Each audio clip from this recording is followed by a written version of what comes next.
2025년 이제 한 해가 저물고 있습니다. 한 해를 우리가 돌이켜 보면 국가적으로도 참 한편의 드라마 같은 그러한 일들이 있었고 또 개인적인 삶에도 여러 가지 일들이 있었을 것입니다.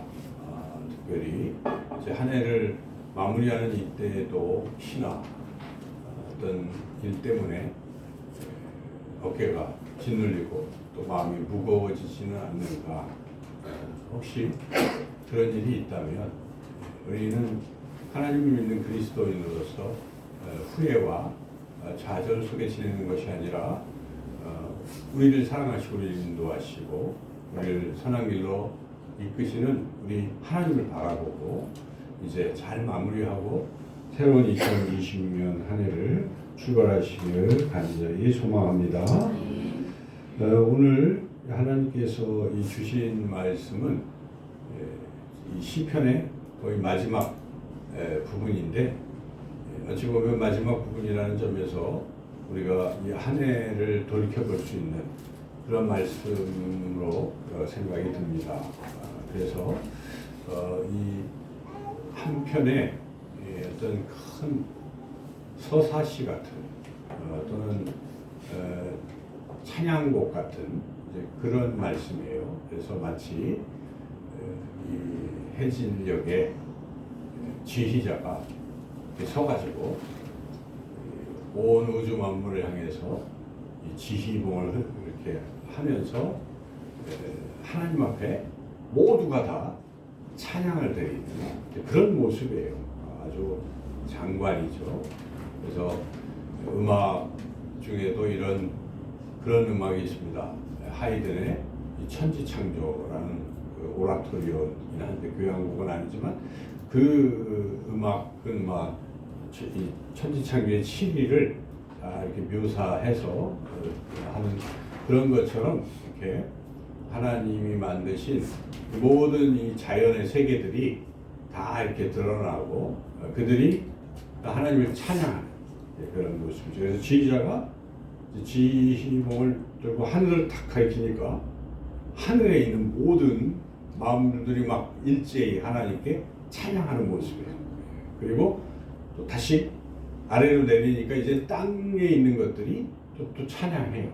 그래서 1절에서 6절은 위에 있는 천상에 있는 것들이 찬양하는 모습, 찬양하라 촉구하고 찬양하는 모습이고 7절부터 마지막 13절까지는 이 지상에 있는 바다, 땅, 이 지상에 있는 모든 사람들까지 다 찬양하는 모습이죠. 그런데 오늘 시편 마지막 14절을 보면은 하나님께서 이 찬양이 다 끝날 즈음에 마치 그 무대 뒤에서 누구를 이렇게 불러내는 듯한 그리고 그들에게만 특별히 뭔가 하시는 이제 그런 말씀이에요. 그래서 그들은 성도들이라는 것입니다. 사람들이 아니에요. 여기에는 성도들이라고 그렇게 나와 있는데 14절 같이 한번 읽어보겠습니다. 그가 그의 백성의 뿔을 높이셨으니 그는 모든 성도 곧 그를 가까이하는 백성 이스라엘 자손의 찬양받으신 이로다 할렐루야. 그래서 하나님께서는 특별히 성도들 하나님을 가까이하는 백성인 성도들을 뭔가 뿔을 높이시고 특별한 것을 하는 거죠. 그래서 우리가 한편에 교향곡이나 이런 거 할 때 맨 마지막에 이렇게 지휘자 인사도 하고 이렇게 하잖아요. 그런데 지금 이 하나님께서 마지막으로 우리를 이렇게 높이시고 뿔을 높이시고 하는 그런 모습의 그런 시입니다. 그래서 우리가 이 한 해를 마무리하면서 이 시에 나타나신 하나님의 행하시는 이런 일들을 통해서 하나님이 우리를 얼마나 사랑하시고 또 우리를 얼마나 특별히 대해 주시는지를 말씀을 통해서 우리들에게만 주는 특권이 무엇인지를 우리가 함께 은혜를 나누고자 합니다. 첫 번째 하나님이 성도들 우리들에게 주시는 첫 번째 특권은 이제 너희들은 세상의 법칙을 넘어서서 내 품에 안겨라 하는 안길 수 있는 그 특권을 말하는 것입니다. 6절에 보면은 세상의 모든 것들을 하나님 품에 안길 수가 없어요. 6절에 보면은 뭐라고 나옵니까? 48편 하늘에 있는 것들에 대해서 마지막으로 하시는 말씀 6절을 같이 한번 읽어보겠습니다. 그가 또 그것들을 영원히 세우시고 피하지 못할 명령을 정하셨도다. 이게 무슨 뜻이냐면 이제 우리가 우주를 보면은 우주는 어떤 법칙에 따라서 그냥 움직이는 거예요. 그래서 일정한 궤도를 계속 돌고 있잖아요. 그렇죠. 근데 안 돌면 또 안 돼요. 그래서 이렇게 태양을 중심으로 지구도 돌고 이렇게 돌잖아요. 모든 것들이 이렇게 돌아요. 어떤 걸 중심으로 이렇게 돌고 그게 조금이라도 이탈이 되면은 멸망입니다. 지구로 만약에 떨어지면은 그 조그마한 운석도 떨어지면 큰일 나잖아요. 핵폭탄보다 더 센 그런 충격, 파괴가 일어날 텐데 하나님께서 이렇게 딱 정해 놓으셨어요. 그래서 이들은 그냥 정한 위치를 벗어나지 못하고 그렇게 하면서 하나님 찬양하는 거예요. 있는 그 자리에서. 그렇죠.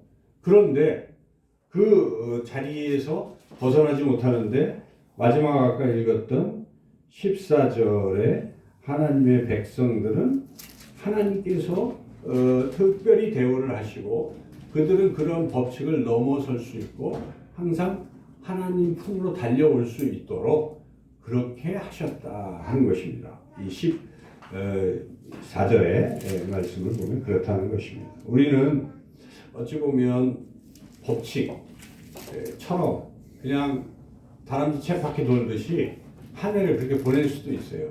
그래야 살아가니까요. 직장인들은 정한 시간에 출근해야 되죠.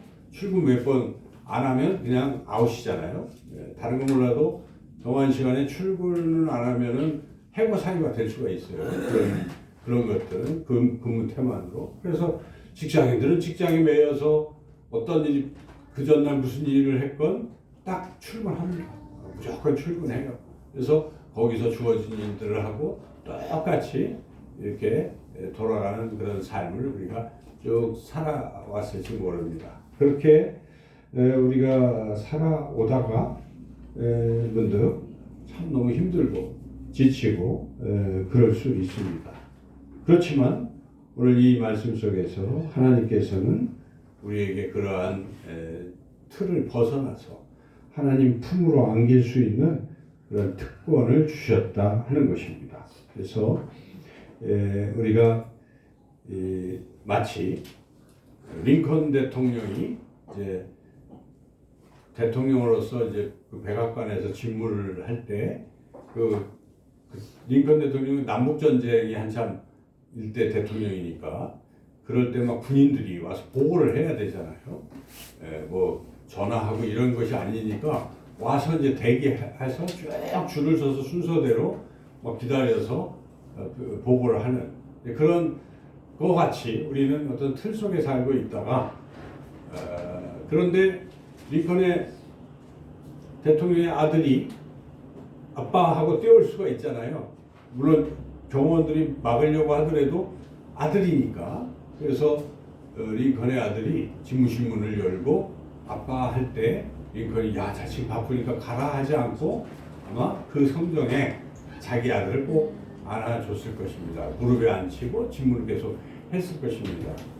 우리가 그런 걸 상상해 보면서 우리가 그런 존재라는 것입니다. 하나님께 우리는 하나님 품에 언제든지 달려갈 수 있다는 것입니다. 세상의 틀 속에 우리가 늘 매여 살지 않고 참 힘들고 어렵더라도 하나님 품으로 우리는 달려갈 수 있는 특권을 주셨다 하는 것입니다. 하나님의 자녀이기 때문에 그렇다는 것입니다. 혹시 1년 동안 인생에 그런 여러 가지 힘들고 어려운 짐, 그런 틀 속에 갇혀 있다면 그 모든 것을 하나님께 맡기고 하나님 품에 안기는 그래서 새로운 한 해를 출발하시는 저와 여러분 되시기를 주님의 이름으로 축원합니다. 또 두 번째 특권은 우리가 꺾이고 상처난 어떤 마음들을 하나님이 높여주시고 존귀하게 해주시는 특권을 받았다 하는 것입니다.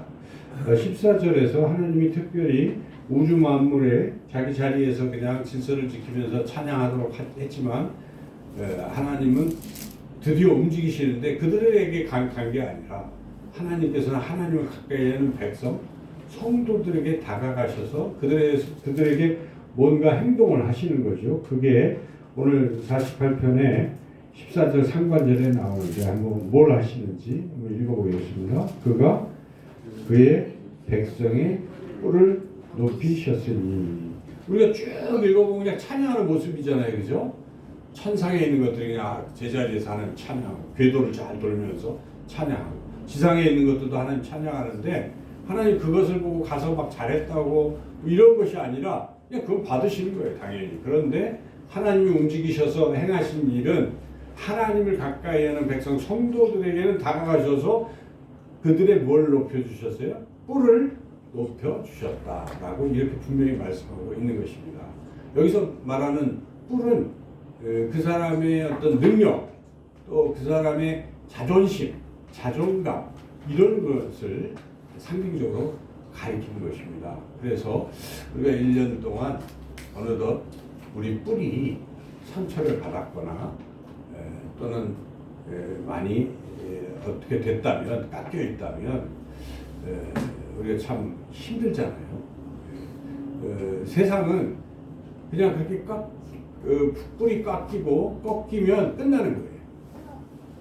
여러분, 뿔이 꺾여 있는 어떤 짐승들을 생각해 보십시오. 그나마 풀 뜯는 짐승도 이렇게 막 뿔로 어떻게 자기 보호하고 그러잖아요. 근데 뿔이 딱 잘리거나 꺾이면 아무것도 대응을 못해요. 그냥 도태됩니다. 곧 무리 중에 있다가 맹수들이 딱 보면 알잖아요. 집중 공격해서 도태되는 게 세상의 원칙이에요. 그래서 세상은 경쟁 사회라서 우리가 하다가 뭐 꺾이고 뭐 이러면 그냥 그렇게 되는 거예요. 여러분, 직장 생활하다가 질병에 걸려 보십시오. 그러면 물론 휴가를 내서 치료받지만, 그러나 그 직장에서 저 사람은 병이 약해, 그러면 찍히는 겁니다. 잘 안 되는 거예요.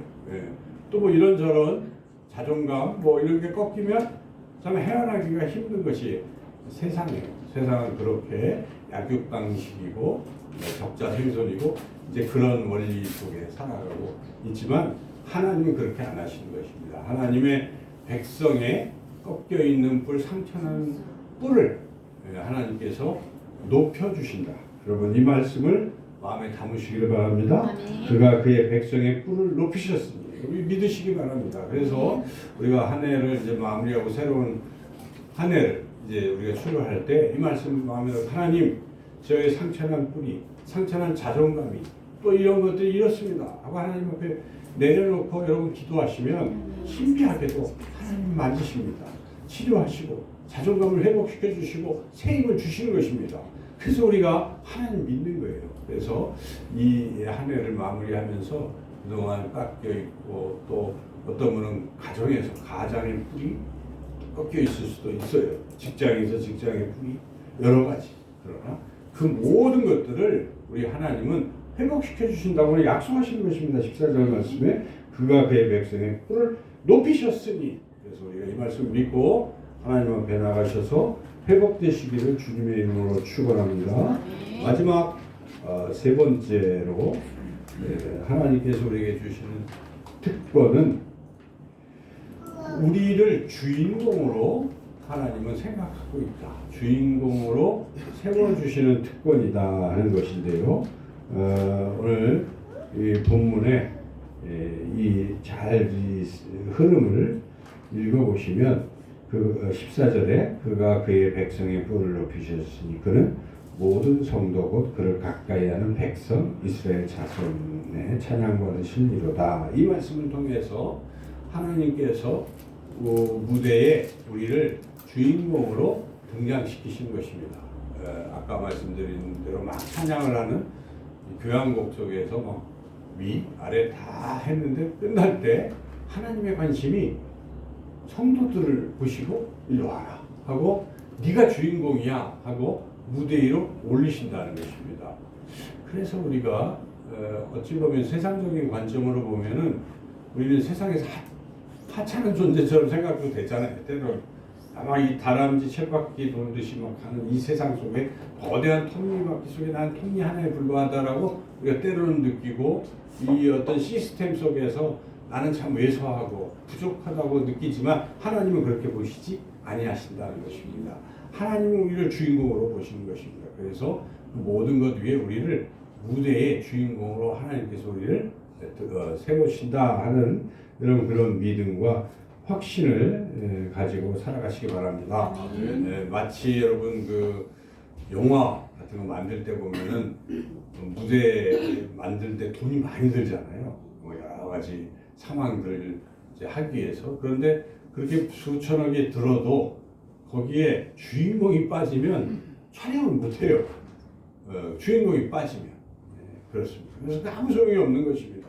그래서 잘 생각해 보면 하늘의 그 웅장한 모든 뭐 별, 해, 이 모든 것들이 또 땅의 모든 것들은 무대 장치에 불과하다는 것입니다. 주인공 빠지면 안 되는데 우리가 있어야 되는 것이죠. 하나님이 이와 같이 우리를 존귀하게 여기고 우리를 무대의 주인공으로 세우기를 원하신다 하는 것입니다. 그래서 우리의 신앙은 다른 게 아닙니다. 하나님을 붙드는 게 해결책이에요. 그냥 내가 어떻게 해보려고 해봤자 우리가 이길 수 없어요. 그런데 다윗이 하나님 손에 붙들렸을 때 거대한 골리앗을 쓰러뜨린 것처럼 우리가 하나님 손에 붙들리기만 한다면 우리가 2025년은 어찌 보면 그냥 그렇게 왜소하게 느꼈지만은 2026년 주님을 바라본다면 주님께서 우리를 무대의 주인공으로 회복시켜 주시고 세워 주실 줄로 믿습니다. 오늘 이 시편 148편 말씀을 여러분 다시 한번 묵상하시면서 그 그림처럼 하늘에 또 땅에, 그런데 마지막 14절에 이와 같이 우리를 뿔을 높이시고 등장시키시는 그러한 그림을 여러분이 마음속에 담으시고 이제 2026년을 새롭게 맞이하시기를 주님의 이름으로 축원합니다. 하나님 감사합니다. 우리가 대체 무엇이 간데 하나님 우리를 이렇게 사랑하셔서 세상의 그 모든 것들 속에서 우리를 높여주시고 세워주시는지요. 주님, 그러한 믿음으로 주님을 바라보며 힘들고 어려웠던 2025년의 여러 가지 것들은 이제 내려놓고 주님 안에서 새 힘을 얻어서 2026년을 새롭게 힘차게 출발하게 하여 주시옵소서. 예수님의 이름으로 기도드리옵나이다. 아멘.